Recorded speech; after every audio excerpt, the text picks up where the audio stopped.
कल्पना करिए एक ऐसे समय की जब दर्शन के महान मंदिरों में एक आवाज गूंजी थी। एक आवाज जो सदियों से चली आ रही मान्यताओं को हिलाकर रख देने वाली थी। 19वीं सदी के अंत में जर्मनी के एक छोटे से शहर में फ्रीडरिक नीत्शे नाम के एक दार्शनिक ने एक ऐसी किताब लिखी जो आज भी हमारे मन को झंझोर देती है। बियॉन्ड गुड एंड ईविल, अच्छे और बुरे से परे। यह सिर्फ एक किताब नहीं थी, ये एक क्रांति थी, एक चुनौती थी उन सभी सच्चाइयों के लिए जिन्हें हम बिना सवाल किए मान लेते हैं। ये शीर्षक ही एक गहरा संकेत है। नीत्शे हमसे कह रहे हैं कि हमें उन सरल काले सफेद नैतिक जजमेंट से आगे बढ़ना होगा जो हमारे जीवन को जकड़े हुए हैं। जैसे एक बच्चा जो पहली बार अपने घर की दीवारों से बाहर निकलता है और देखता है कि दुनिया उससे कहीं ज्यादा रंग बिरंगी और जटिल है जितना वो सोचता था। नीत्शे का ये काम सिर्फ एक दार्शनिक ग्रंथ नहीं है, ये एक आत्मिक यात्रा है, एक मानसिक साहसिक अभियान है जो हमें अपने भीतर के अनजान कोनों में ले जाता है। इस पुस्तक में नीत्शे ने 296 छोटे छोटे सूत्र लिखे हैं जो किसी बागीचे में बिखरे हुए रत्नों की तरह हैं। कुछ सूत्र केवल कुछ वाक्यों के हैं, कुछ कई पन्नों तक फैले हुए हैं। हर सूत्र अपने आप में एक पूरी कहानी है, एक गहरी सच्चाई का खुलासा है। ये ऐसे है जैसे कोई कुशल जूलर अलग अलग आकार के हीरों को एक खूबसूरत हार में पिरो रहा। आइए धीरे धीरे इस गहरे समुद्र में उतरते हैं जहां नीत्शे ने हमारे लिए ज्ञान के मोती बिखेरे हैं। पहले भाग में, जिसे दार्शनिकों के पूर्वाग्रह कहा गया है, नीत्शे एक चौंकाने वाला सवाल उठाते हैं। वो कहते हैं कि अब तक के सभी महान दार्शनिक, प्लेटो से लेकर कांट तक, वो सभी एक गहरी भूल कर रहे थे। वो अपने निजी अनुभवों और पूर्वाग्रहों को सार्वभौमिक सत्य के रूप में पेश कर रहे थे। जैसे कोई व्यक्ति अपने घर की खिड़की से देखकर पूरी दुनिया के बारे में फैसला सुना दे। नीत्शे यहाँ एक बहुत ही गहरी बात कहते हैं। वो समझाते हैं कि हर महान दर्शन, चाहे वो कितना भी भव्य और विस्तृत लगे, असल में उस दार्शनिक की व्यक्तिगत ऑटोबायोग्राफी है। ये एक ऐसी सच्चाई है जो पहले शायद ही किसी ने इतनी स्पष्टता से कही हो। जैसे एक पेंटर अपने कैनवस पर अपने मन की तस्वीर उतारता है, वैसे ही हर दार्शनिक अपने विचारों के जरिए अपनी आत्मा की कहानी सुनाता है। इस भाग में नीत्शे देकार्त के प्रसिद्ध वाक्य "मैं सोचता हूं इसलिए मैं हूं" को चुनौती देते हैं। नीत्शे कहते हैं कि ये वाक्य भी एक पूर्वाग्रह है। क्यों? क्योंकि देकार्त ये मान रहे हैं कि मैं कोई स्थिर अपरिवर्तनीय चीज है, लेकिन हकीकत में हमारा मैं हर पल बदलता रहता है। जैसे नदी का पानी हमेशा बहता रहता है, वैसे ही हमारी चेतना भी निरंतर प्रवाहमान रहती है। ये विचार उस समय बहुत ही क्रांतिकारी था और आज भी उतना ही प्रासंगिक है। नीत्शे का कहना है कि हर दर्शन, चाहे वो कितना भी भव्य क्यों ना हो, असल में उस दार्शनिक की निजी कहानी है। उसके डर, उसकी इच्छाएं, उसके सपने, सब कुछ उसके दर्शन में छुप जाते हैं। ये बात सुनने में थोड़ी कड़वी लग सकती है, लेकिन नीत्शे इसे बड़े प्रेम से कहते हैं। वे समझाते हैं कि ये कोई बुरी बात नहीं है, बल्कि यही तो इंसानियत की खूबसूरती है। ये हमें दिखाता है कि दर्शन कोई ठंडी निर्जीव चीज नहीं है, बल्कि ये जीवंत इंसानी अनुभव से भरपूर है। जब हम प्लेटो को पढ़ते हैं तो हम सिर्फ उनके विचार नहीं पढ़ रहे होते, हम उनके जीवन की कहानी पढ़ रहे होते हैं। उनका एथेंस के राजनीतिक माहौल से निराश होना, उनका आदर्श राज्य का सपना देखना, ये सब उनके दर्शन में झलकता है। वैसे ही जब हम कांट को पढ़ते हैं तो हम उनकी व्यवस्थित जर्मन मानसिकता को देखते हैं, उनकी नैतिक कठोरता को महसूस करते हैं। ये अंडरस्टैंडिंग हमें दर्शन को एक नए नजरिए से देखने में मदद करती है। फिर नीत्शे एक नई उम्मीद जगाते हैं। वे स्वतंत्र आत्मा की बात करते हैं। ऐसे लोग जो किसी एक नजरिए में बंद कर नहीं रह जाते। ये वो लोग हैं जो हर विचार को परखने की हिम्मत रखते हैं, हर सवाल का जवाब ढूंढने की कोशिश करते हैं। ये स्वतंत्र आत्मा किसी साहसी खोजकर्ता की तरह है जो अनजान समुद्रों में जाने से नहीं डरता। वो जानता है कि रास्ते में तूफान आ सकते हैं, लेकिन फिर भी वो यात्रा पर निकलता है, क्योंकि उसे पता है कि नई खोजें केवल उन्हीं को मिलती हैं जो जोखिम उठाने का साहस रखते हैं। नीत्शे इन स्वतंत्र आत्माओं को भविष्य के दार्शनिक मानते हैं। वे कहते हैं कि ये लोग डॉगमैटिज्म के जाल में नहीं फंसेंगे, बल्कि ये हमेशा एक्सपेरिमेंट करते रहेंगे, नए विचारों को आजमाते रहेंगे। ये एक बहुत ही साहसिक और रोमांचक दृष्टिकोण है जो हमें अपने मानसिक आराम क्षेत्र से बाहर निकलने की प्रेरणा देता है। नीत्शे का सपना है कि भविष्य के दार्शनिक ऐसे ही होंगे, प्रयोगशील, साहसी और सच्चाई के लिए कुछ भी करने को तैयार। वे कहते हैं कि ये भविष्य के दार्शनिक किसी भी परिकल्पना को आजमाने को तैयार होंगे। वे किसी भी तर्क का अंत तक पीछा करेंगे, चाहे वो कहीं भी ले जाए। ये एक बहुत ही साहसिक और रोमांचक दृष्टिकोण है जो हमें अपने मानसिक आराम क्षेत्र से बाहर निकलने की प्रेरणा देता है। दूसरे भाग में नीत्शे हमें धर्म की दुनिया में ले जाते हैं। स्वतंत्र आत्मा शीर्षक के तहत वे धर्म को भी एक तरह की कट्टरता मानते हैं, लेकिन यहाँ भी उनका नजरिया बहुत संवेदनशील है। वे समझते हैं कि धर्म इंसान की एक गहरी जरूरत है, लेकिन साथ ही वे चेतावनी भी देते हैं कि धर्म हमें अंधा भी बना सकता है। नीत्शे इस भाग में धार्मिक भावना की जटिलता को समझाते हैं। वे कहते हैं कि धर्म एक तरफ तो हमारे भीतर की सबसे गहरी आध्यात्मिक प्यास को बुझाता है, लेकिन दूसरी तरफ ये हमें एक निश्चित ढांचे में बांधने की कोशिश भी करता है। ये ऐसे है जैसे कोई खूबसूरत बगीचा जो एक तरफ तो हमें शांति और सुकून देता है, लेकिन दूसरी तरफ उसकी दीवारें हमें बाहर की दुनिया देखने से रोकती हैं। नीत्शे कहते हैं कि धार्मिक भावना अक्सर हमें एक ही रास्ते पर चलने को मजबूर करती है, जैसे एक नदी जो हमेशा एक ही दिशा में बहती रहती है। लेकिन स्वतंत्र आत्मा वो है जो कभी समुद्र बनती है, कभी बादल, कभी बारिश, हमेशा बदलती रहती है, हमेशा नए रूप लेती रहती है। यह एक बहुत ही काव्यात्मक और गहरी तुलना है जो हमें दिखाती है कि जीवन में लचीलापन कितना महत्वपूर्ण है। इस भाग में नीत्शे उत्तरी और दक्षिणी यूरोप के धार्मिक स्वभाव के बीच अंतर की भी चर्चा करते हैं। वे कहते हैं कि उत्तरी यूरोपीय लोगों में धर्म के लिए कम प्रतिभा है और उनमें दक्षिणी नाजुकता की कमी है। यह टिप्पणी हमें दिखाती है कि नीत्शे कितने गहरे सांस्कृतिक अवलोकन करते थे। वे समझते थे कि कैसे भौगोलिक और सांस्कृतिक परिस्थितियां हमारी आध्यात्मिक प्रकृति को आकार देती हैं। नीत्शे यहाँ प्रोटेस्टेंट और कैथोलिक क्रिश्चियनिटी के बीच भी अंतर करते हैं। वे देखते हैं कि कैसे अलग अलग धार्मिक परंपराएं अलग अलग तरीकों से इंसानी मन को प्रभावित करती हैं।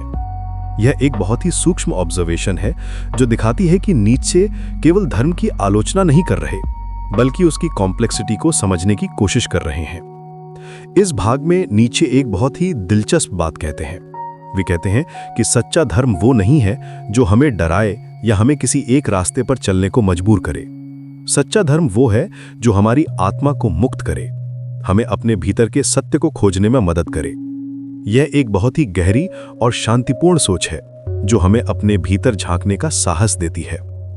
नीत्शे यहाँ धर्म को एक व्यक्तिगत आध्यात्मिक यात्रा के रूप में देखते हैं, न कि किसी सांस्थानिक दबाव के रूप में। तीसरे भाग में धार्मिक प्रकृति के शीर्षक के साथ नीत्शे हमें इंसानी मन की गहराइयों में ले जाते हैं।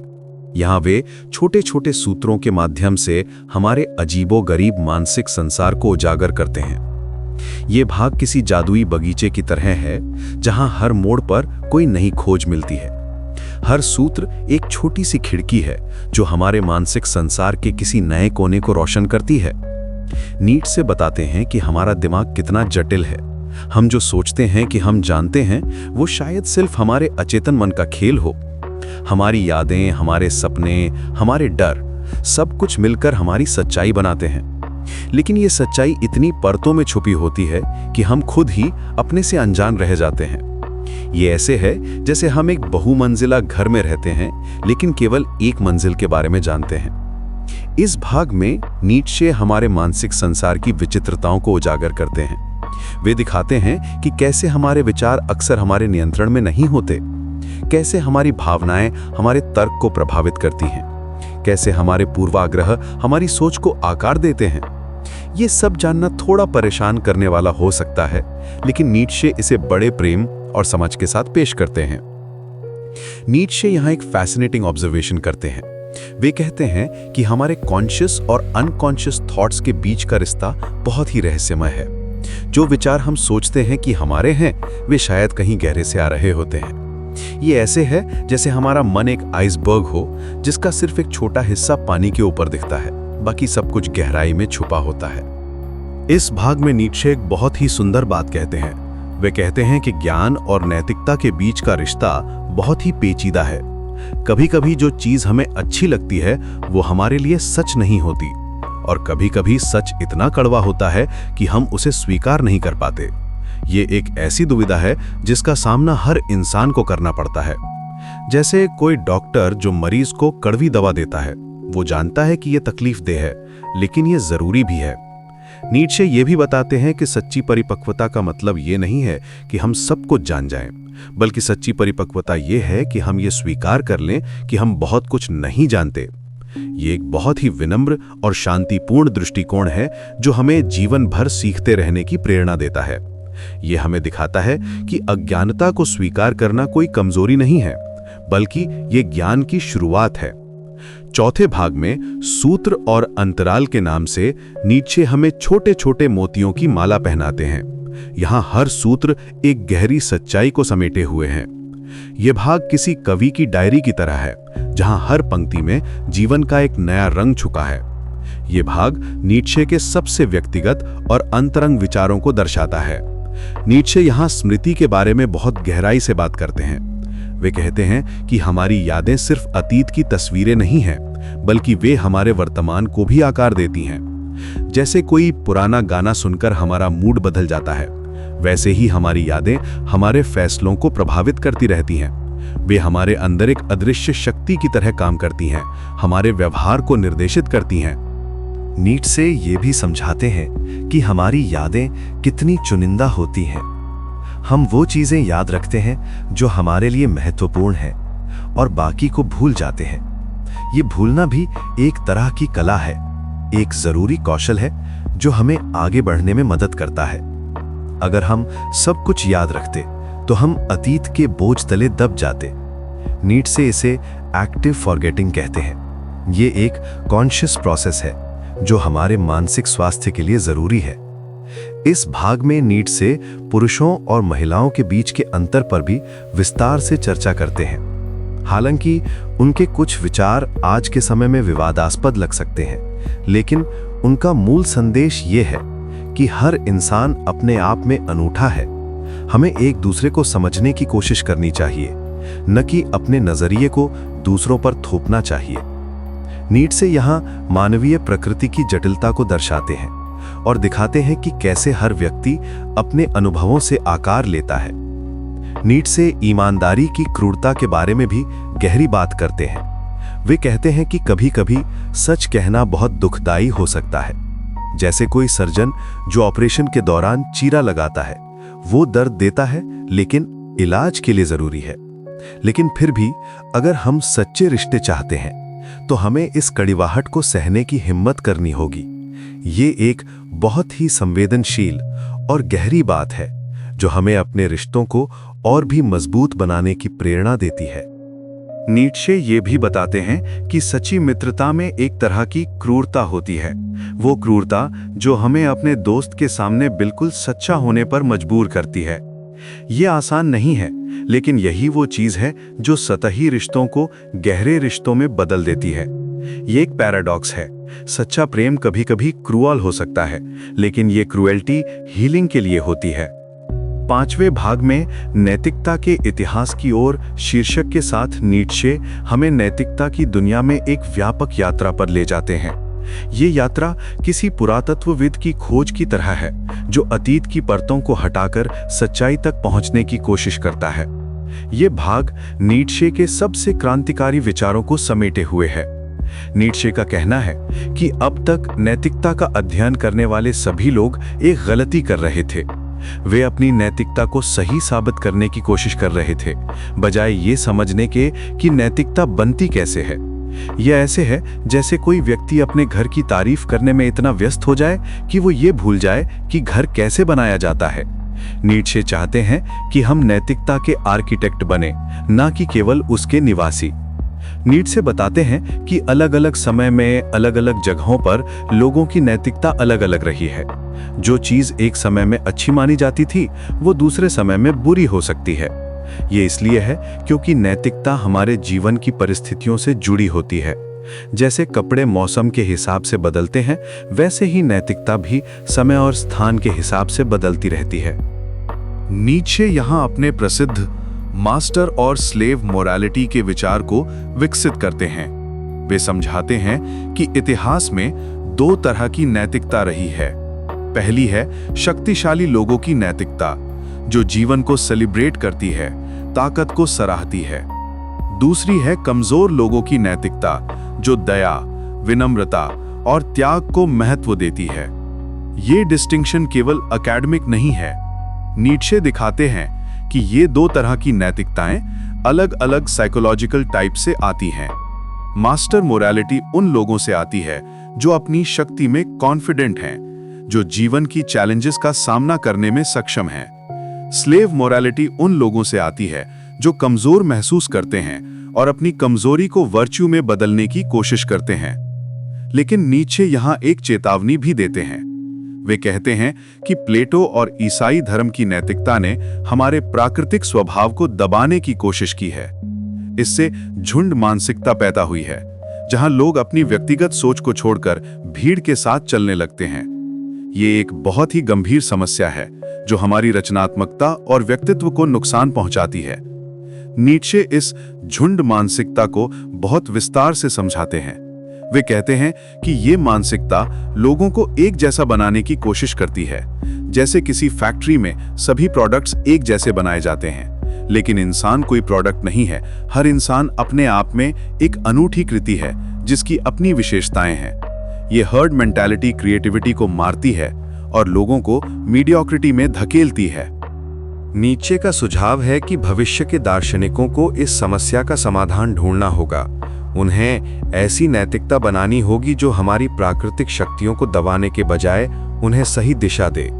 ये एक बहुत ही सकारात्मक और उम्मीद भरा संदेश है। नीत्शे यहाँ ऑर्डर ऑफ रैंक की बात करते हैं।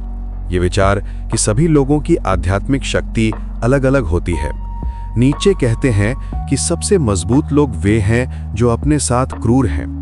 वे अपने हर पूर्वाग्रह और मान्यता को बेरहमी से उजागर करते हैं ताकि वे अपने भीतर और गहराई में जा सकें। यह आत्मनिरीक्षण की एक कठोर प्रक्रिया है, लेकिन यही वो चीज है जो सच्चे व्यक्तित्व का निर्माण करती है।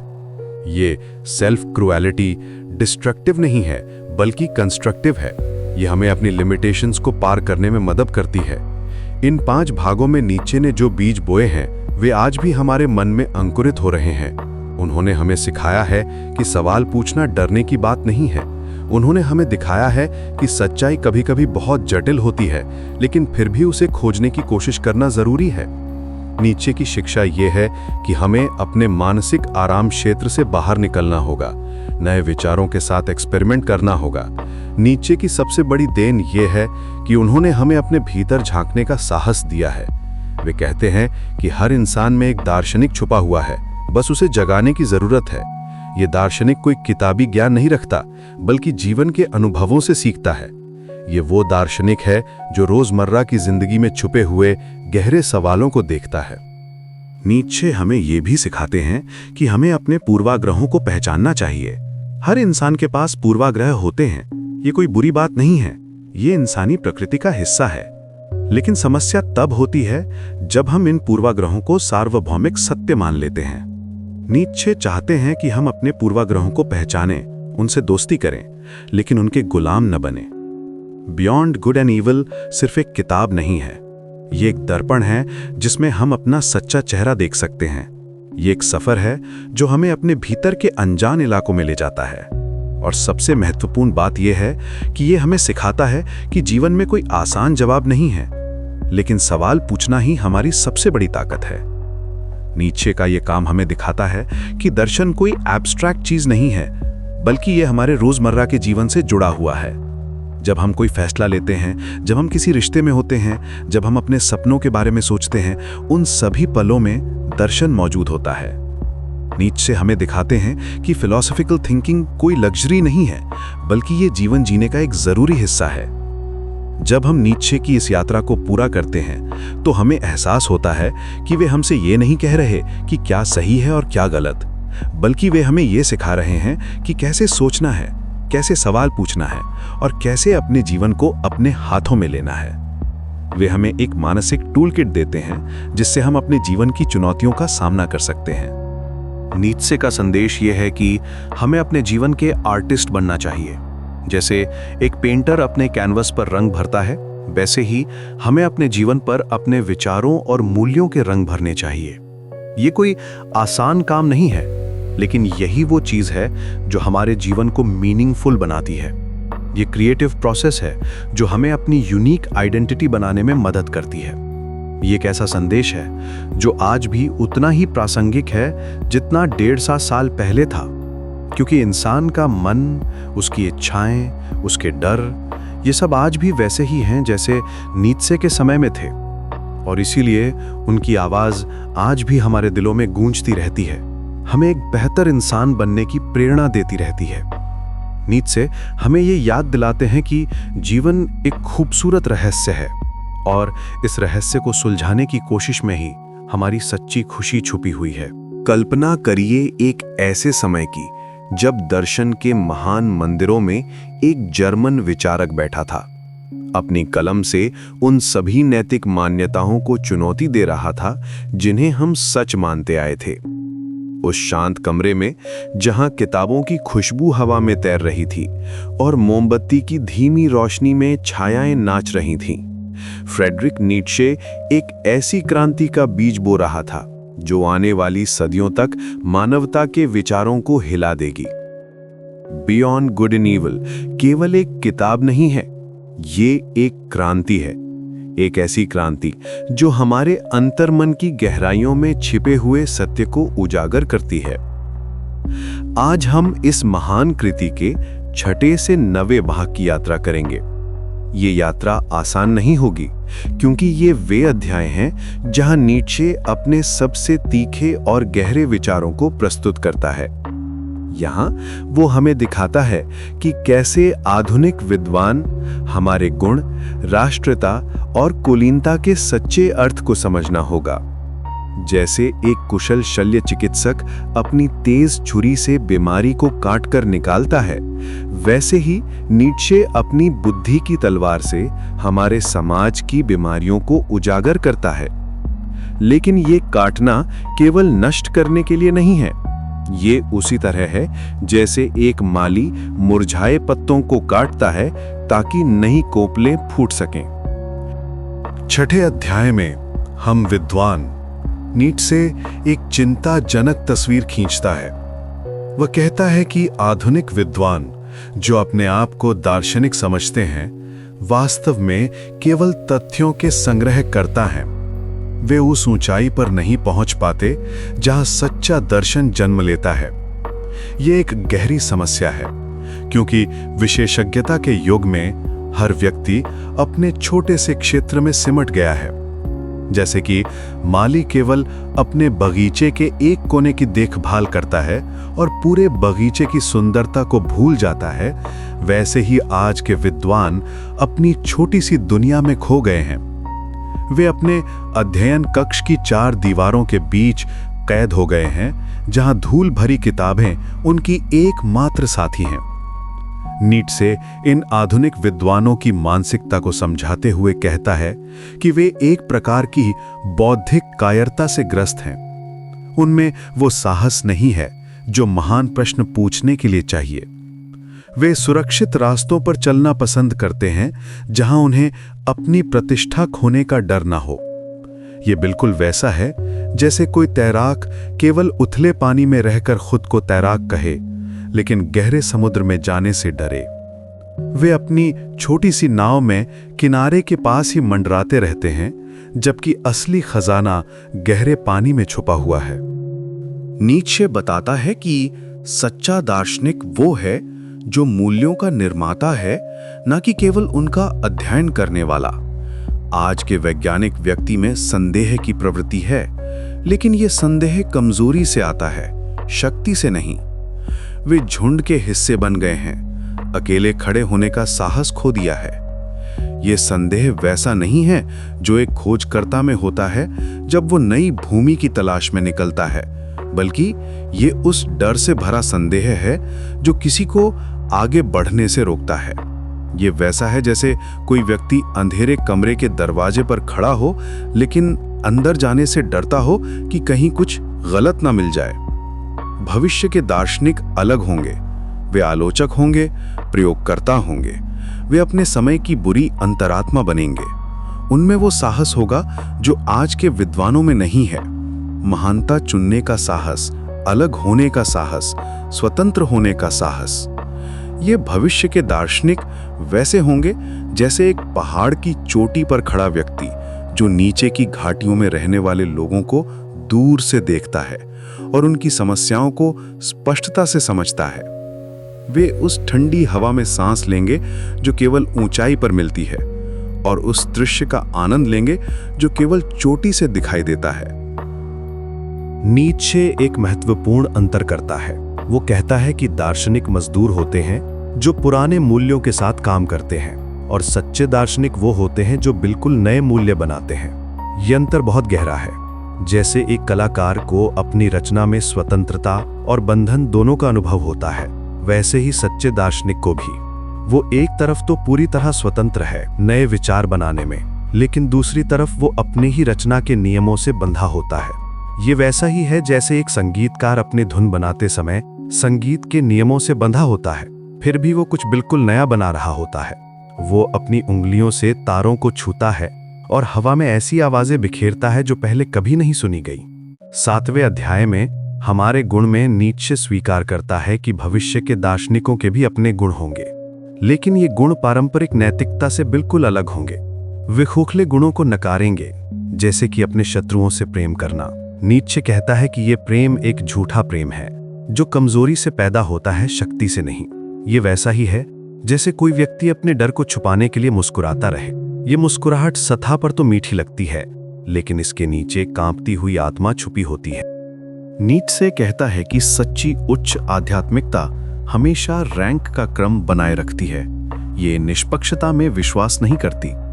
निष्पक्षता उसके अनुसार एक बर्बाद हुई संभावना है, अपनी क्षमताओं को पूरी तरह विकसित ना करने की असफलता है। ये बिल्कुल वैसा है जैसे एक तेज चाकू को कुंद बनाकर रखना। ये निष्पक्ष लग सकता है, लेकिन ये उस चाकू की असली क्षमता को बर्बाद करना है। सच्ची आध्यात्मिकता अपनी तीक्ष्णता को बनाए रखती है, भले ही ये कुछ लोगों को असहज बनाए। ये वैसी है जैसे सूरज की तेज रोशनी। ये कुछ आंखों को चुभ सकती है, लेकिन ये अपनी प्रकृति को नहीं बदल सकती। भविष्य की नैतिकता अहंकारी होगी, दया को नकारेगी। दया की नैतिकता नीत्शे के अनुसार गहरी आत्मघृणा को दर्शाती है। ये यूरोप के आध्यात्मिक पतन का कारण है या परिणाम, यह स्पष्ट नहीं है। नीत्शे समझाता है कि दया अक्सर उस व्यक्ति की कमजोरी को दर्शाती है जो दया करता है, न कि उसकी शक्ति को। यह वैसा है जैसे कोई व्यक्ति अपनी असहायता को छुपाने के लिए दूसरों की मदद का बहाना बनाए। वो अपने हाथों की कांप को छुपाने के लिए दूसरों के कंधे पर हाथ रखता है। नीत्शे इंग्लैंड की उपयोगितावाद की कड़ी आलोचना करता है। वो सामान्य कल्याण की अवधारणा को नकारता है क्योंकि ये रैंक के क्रम के साथ मेल नहीं खाती। वो कहता है कि मानवता के पशु पक्ष से डरना गलत है क्योंकि सभी उच्च संस्कृति इसी क्रूरता और हिंसा का आध्यात्मिकीकरण है। ये एक गहरी बात है। नीत्शे कह रहा है कि हमारी सबसे खूबसूरत कलाएं, हमारे सबसे महान विचार, वे सब उसी आदिम शक्ति से पैदा हुए हैं जिससे हम डरते हैं। ये वैसा है जैसे सबसे खूबसूरत फूल कीचड़ से निकलता है। वो कीचड़ की गंध को अपने साथ नहीं लाता, लेकिन उसकी जड़ें वहीं से पोषण पाती हैं। ज्ञान की इच्छा भी विंसक है क्योंकि विचारक अपनी आत्मा को सत्य तक पहुंचने के लिए मजबूर करता है। आत्मा पेट की तरह है, वो जो पचा सकती है उसे आत्मसात करती है, बाकी को नकार देती है। साथ ही आत्मा धोखे और मुखौटों में आनंद लेती है। ये एक विरोधाभास है जो मानव प्रकृति की गहराई को दर्शाता है। हम सत्य चाहते हैं, लेकिन साथ ही हम झूठ में भी आराम पाते हैं। ये वैसा है जैसे हम धूप चाहते हैं, लेकिन छाया में आराम करना भी पसंद करते हैं। कभी कभी हमें लगता है कि छाया में बैठकर धूप को देखना धूप में खड़े होने से भी अधिक सुखदायी है। 8वें अध्याय में लोग और पितृभूमि नीत्शे राष्ट्रीयता और राष्ट्रवाद के सवाल पर आता है। वह राष्ट्रीय चरित्र और राष्ट्रवाद के बीच अंतर करता है। राष्ट्रीय चरित्र एक राष्ट्र की परिस्थितियों की अभिव्यक्ति है, जबकि राष्ट्रवाद केवल एक कृत्रिम भावना है। ये अंतर बहुत महत्वपूर्ण है। राष्ट्रीय चरित्र वैसा है जैसे किसी पेड़ का प्राकृतिक रूप उसकी मिट्टी, हवा और पानी से बनता है, लेकिन राष्ट्रवाद वैसा है जैसे उस पेड़ को जबरदस्ती किसी और आकार में मोड़ने की कोशिश करना। ये एक ऐसी कोशिश है जो पेड़ को तोड़ देती है, उसे मजबूत नहीं बनाती। जर्मन आत्मा के बारे में नीत्शे कहता है कि ये विरोधाभासी है, पुरानी भी है और नई भी है, अतीत की भी है और भविष्य की भी, लेकिन वर्तमान में नहीं रह सकती। जर्मन विविध मूल के हैं, इसलिए वे केवल होना नहीं कर सकते, उन्हें सक्रिय रूप से बनना पड़ता है। ये एक गहरी अंतर्दृष्टि है। नीत्शे कह रहा है कि कुछ लोग अपनी पहचान के साथ पैदा होते हैं, जबकि कुछ को अपनी पहचान बनानी पड़ती है। ये दूसरा रास्ता कठिन है, लेकिन ये अधिक रचनात्मक भी है। ये वैसा है जैसे कोई व्यक्ति हर सुबह अपने आप को नए सिरे से बनाता है, अपने कल के व्यक्तित्व को आज के लिए ढालता है। नीत्शे अच्छे यूरोपीय की अवधारणा प्रस्तुत करता है, वह व्यक्ति जो राष्ट्रवादी भावना से ऊपर उठकर सच्ची व्यक्तिगतता पाता है। यह नया यूरोपीय मूल रूप से झुंड का आदमी है, लेकिन ये अवधारणाएं पूरी तरह समान नहीं है। यह अच्छा यूरोपीय एक नई प्रकार का इंसान है, जो छोटी राष्ट्रीय सीमाओं से ऊपर उठकर एक बड़ी मानवीय दृष्टि अपनाता है। यह वैसा है जैसे कोई व्यक्ति अपने छोटे गांव से निकलकर पूरी दुनिया को अपना घर मानने लगे। वो हर जगह के रीति रिवाजों को समझता है, लेकिन किसी एक में बंधा नहीं रहता। 9वें और अंतिम अध्याय में कुलीनता क्या है, नीत्शे अपने सबसे गहरे विचार प्रस्तुत करता है। वह कहता है कि सच्चा अभिजात वर्ग समाज का कार्य नहीं है, बल्कि समाज का अर्थ है। उच्च प्राणियों के रूप में कुलीन लोगों को पूरा विश्वास होना चाहिए कि उनका अस्तित्व दूसरों के बलिदान को न्यायोचित ठहराता है। यह एक कठोर विचार है, लेकिन नीत्शे मानता है कि यह प्रकृति का नियम है। जैसे एक पेड़ की सबसे ऊंची शाखाएं सबसे अधिक धूप पाती हैं, वैसे ही समाज में भी कुछ लोग दूसरों से ऊपर होते हैं। ये ऊंचाई केवल जन्म से नहीं मिलती, बल्कि आत्मा की गुणवत्ता से मिलती है। नीत्शे मास्टर नैतिकता और स्लेव नैतिकता के बीच अंतर करता है। मास्टर नैतिकता में जो शक्ति रखते हैं और डर पैदा करते हैं वो अच्छे हैं, जबकि स्लेव नैतिकता में ये शक्तिशाली लोग ही बुरे हैं। स्लेव नैतिकता का अच्छा व्यक्ति जरूरी नहीं सुरक्षित, गैर खतरनाक और यहाँ तक कि मूर्ख व्यक्ति होता है। ये अंतर बहुत गहरा है और ये समझाता है कि अलग अलग समूह अच्छाई और बुराई को कैसे अलग अलग तरीके से देखते हैं। मास्टर नैतिकता में अच्छाई, शक्ति, सुंदरता और श्रेष्ठता से जुड़ी होती है। यहाँ अच्छा वह है जो महान है, जो डर पैदा करता है, जो शक्तिशाली है।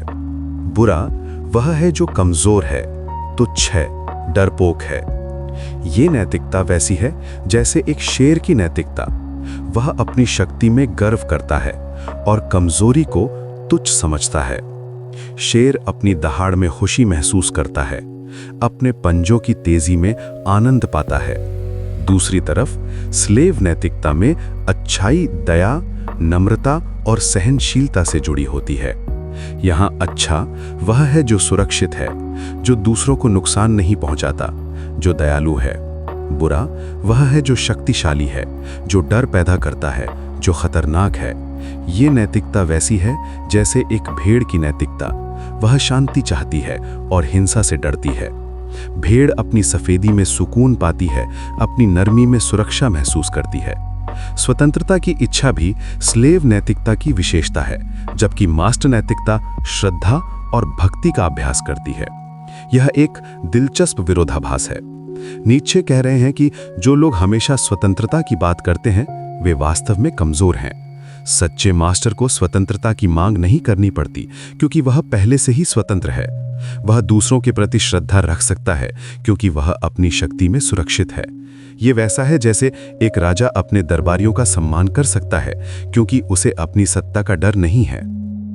नीत्शे आत्मसम्मान और घमंड के बीच अंतर करता है। घमंड आत्मसम्मान की कमी को दर्शाता है और ये आधुनिक समाज में बढ़ता जा रहा है। आत्मसम्मान एक शांत आत्मविश्वास है, जबकि घमंड एक शोर शराबे वाला प्रदर्शन है। ये वैसा है जैसे एक गहरी नदी शांति से बहती है, जबकि एक छोटी नाली बहुत आवाज करती है। गहरी नदी को अपनी गहराई साबित करने की जरूरत नहीं होती, जबकि छोटी नाली अपनी आवाज से अपनी उपस्थिति दर्ज कराती है। कुलीन आत्मा हमेशा अहंकारी होती है। उसे कठोरता या क्रूरता से कोई परेशानी नहीं होती। वो खुद को न्याय का स्रोत समझती है।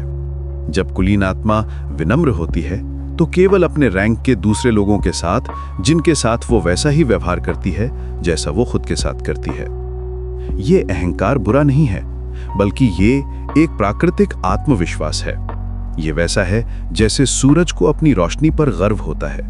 ये घमंड नहीं है, बल्कि उसकी प्रकृति है। सूरज को ये साबित करने की जरूरत नहीं होती कि वो सबसे चमकीला है।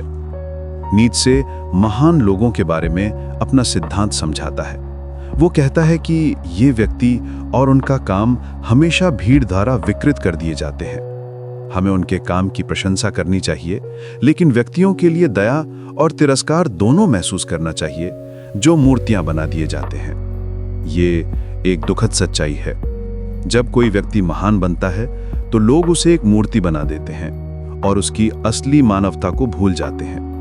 वे उसकी कमजोरियों को नकार देते हैं और उसे एक अलौकिक प्राणी बना देते हैं जो वो कभी नहीं था। कुलीनता में अकेले अपने कर्तव्यों को पूरा करना शामिल है। ये समझना कि वे सौंपे नहीं जा सकते। कुलीनता की कृपा के लिए अपनी ऊंचाई तक पहुंचना आवश्यक है।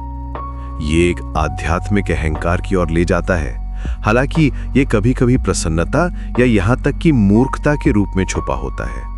सच्ची कुलीनता को अपने आप को साबित करने की जरूरत नहीं होती। वो वैसी है जैसे एक हीरा। उसकी चमक उसकी प्रकृति में है, उसे दिखावा नहीं करना पड़ता। वो अंधेरे में भी चमकता है, भले ही कोई उसे देखे या न देखे। नीत्शे सुझाते हैं कि शायद ऐसे मुखौटों का सम्मान करना और मनोविज्ञान से बचना अधिक परिष्कृत है। फिर वो तर्क देते हैं कि स्वच्छता व्यक्तियों का एक महान विभाजक है। संतत्व स्वच्छता के उच्चतम रूप में संत को समाज से अलग करता है। ये गहरी बात है। नीत्शे कह रहे हैं कि कुछ लोग इतने पवित्र होते हैं कि वे सामान्य समाज में नहीं रह सकते। वे एक अलग हवा में सांस लेते हैं, एक ऐसी हवा जो बाकी लोगों के लिए बहुत पतली होती है। इन 4 अध्यायों में नीत्शे हमें एक नई दुनिया का नक्शा देते हैं। ये एक ऐसी दुनिया है जहां पारंपरिक मूल्य टूट जाते हैं, जहां नए प्रकार के दार्शनिक जन्म लेते हैं, जहां कुलीनता का मतलब जन्म से नहीं बल्कि आत्मा की ऊंचाई से है। ये नक्शा डरावना लग सकता है क्योंकि ये हमारी सभी पुरानी मान्यताओं को चुनौती देता है, लेकिन ये एक मुक्तिदायक नक्शा भी है क्योंकि ये हमें नई संभावनाओं का रास्ता दिखाता है। ये वैसा है जैसे किसी अंधेरी गुफा से निकलकर अचानक खुले आसमान को देखना। ये यात्रा आसान नहीं है। नीत्शे हमसे कहता है कि सत्य तक पहुंचने के लिए हमें अपने आप के साथ क्रूर होना पड़ेगा। हमें अपने हर पूर्वाग्रह और मान्यता को बेरहमी से उजागर करना होगा। ये एक प्रकार की आत्मयातना है, लेकिन यही वो रास्ता है जो महानता तक ले जाता है। ये वैसा है जैसे एक मूर्तिकार पत्थर को तराशता है। हर चोट दर्दनाक होती है, लेकिन हर चोट मूर्ति को और सुंदर बनाती है। मूर्तिकार जानता है कि पत्थर के अंदर एक सुंदर रूप छुपा है और वो केवल अनावश्यक हिस्सों को हटाता है। नीत्शे का संदेश स्पष्ट है। हमें अपने समय के आरामदायक झूठों से बाहर निकलना होगा। हमें उस झुंड की मानसिकता से ऊपर उठना होगा जो हमें औसत बनाए रखती है। हमें अपने अंदर के उस कुलीन को जगाना होगा जो सच्चे मूल्यों का निर्माता है। यह आसान काम नहीं है क्योंकि झुंड में रहना आरामदायक होता है। वहां हमें अकेले निर्णय नहीं लेने पड़ते, अकेले जिम्मेदारी नहीं उठानी पड़ती। वहां हमारे कदम दूसरों के कदमों की आवाज में दब जाते हैं। ये केवल बौद्धिक व्यायाम नहीं है, ये जीवन जीने का एक तरीका है। ये उस साहस की मांग करता है जो आज के समय में दुर्लभ है। अकेले खड़े होने का साहस, अलग होने का साहस, अपने आप को लगातार पार करते रहने का साहस। ये साहस वैसा है जैसे एक पर्वतारोही का साहस, जो जानता है कि चढ़ाई कठिन है, लेकिन शिखर तक पहुंचने का आनंद अतुलनीय है। वो जानता है कि हर कदम उसे ऊंचाई पर ले जाता है और हर ऊंचाई उसे नया दृश्य दिखाती है। नीत्शे हमें दिखाता है कि सच्ची स्वतंत्रता बाहरी बंधनों से मुक्ति में नहीं, बल्कि अपने अंदर के उस शक्ति को पहचानने में है जो नए मूल्य बना सकती है। ये वो शक्ति है जो हमें केवल अनुयायी नहीं बल्कि नेता बनाती है। ये शक्ति हर इंसान में छुपी हुई है, लेकिन बहुत कम लोग इसे जगाने का साहस करते हैं। ये वैसी है जैसे एक बीज में छुपा हुआ पेड़। वो वहां है, लेकिन उसे सही मिट्टी, पानी और धूप चाहिए।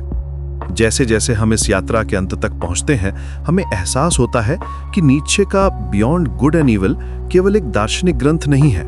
ये एक चुनौती है, एक आह्वान है। ये हमसे पूछता है कि क्या हम उस साहस के साथ जीने को तैयार हैं जो सच्ची कुलीनता की मांग करती है? क्या हम अपने आरामदायक झूठों को छोड़कर कठिन सच्चाई को अपनाने को तैयार हैं? ये प्रश्न आज भी उतना ही प्रासंगिक है जितना नीत्शे के समय में था। शायद आज और भी अधिक, जब हम एक ऐसी दुनिया में रहते हैं जो लगातार हमें औसत बनने के लिए प्रेरित करती है, जो हमसे कहती है कि सभी मत समान हैं, सभी जीवन शैलियां बराबर हैं। ये एक मीठा झूठ है जो हमें आराम देता है, लेकिन ये हमें महान बनने से भी रोकता है। ये वैसा है जैसे मिठाई खाना, पल भर के लिए अच्छा लगता है लेकिन लंबे समय में कमजोर बनाता है। नीत्शे हमें याद दिलाता है कि ये सच नहीं है। कुछ चीजें दूसरों से बेहतर हैं, कुछ लोग दूसरों से अधिक कुलीन हैं, कुछ विचार दूसरों से अधिक गहरे हैं। ये कहना राजनीतिक रूप से सही नहीं हो सकता, लेकिन ये सच है, और सच को स्वीकार करने में ही हमारी शक्ति है। ये स्वीकार करना कि हम सब अलग हैं, कि हम सब में अलग क्षमताएं हैं, कि कुछ लोग कुछ चीजों में दूसरों से बेहतर हैं। और इस सच को स्वीकार करने में ही हमारी मुक्ति है। जब हम इसे स्वीकार करते हैं तो हम अपने अंदर के उस कुलीन को जगा सकते हैं जो नए मूल्यों का